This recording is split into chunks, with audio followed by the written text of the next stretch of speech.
The TSA is also changing security rules for passengers, including much more aggressive pat-down searches for those who opt out of the new full-body image scanners or those who get chosen for them. It's all getting decidedly mixed reviews from travelers. Our report tonight from NBC's Tom Costello.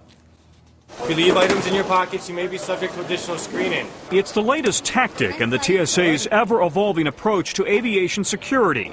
Full-body scanners able to peer underneath clothing.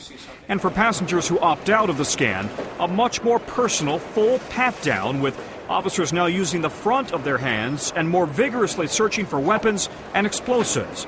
The TSA chief says it's a direct response to Al-Qaeda. We believe this provides the best possible technology to identify those non-metallic improvised explosive devices that we know have been used before. The challenge for the TSA, searching those private areas of the body most consider off-limits, but have been used by criminals and terrorists to hide drugs, weapons, and explosives.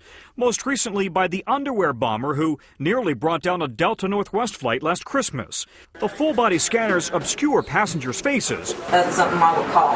While a screening officer in another room has but a few critical seconds to look for anything suspicious. The TSA uses two different types of imaging technology called backscatter and millimeter wave. Right now, 317 units are in use at more than 65 airports nationwide. Millimeter wave uses radio waves to peer under the clothes, while backscatter systems use X-ray technology. Christmas Day last year was a awakening call. It's all critical technology, says the former head of security at Israel's Ben Gurion Airport. But identifying unusual behavior, then thoroughly questioning travelers who stand out, is just as critical. You may not know during the interview that the terrorist is actually a real terrorist, but what you will know is that that person is lying. For travelers, the security over privacy trade-off often comes down to gender.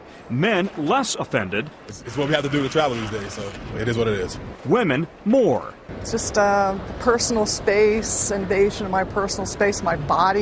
I understand why it's needed. However, from a personal standpoint, it is an invasion of privacy to an extent. And 2 million people moving through TSA checkpoints every day. Tom Costello, NBC News, Denver.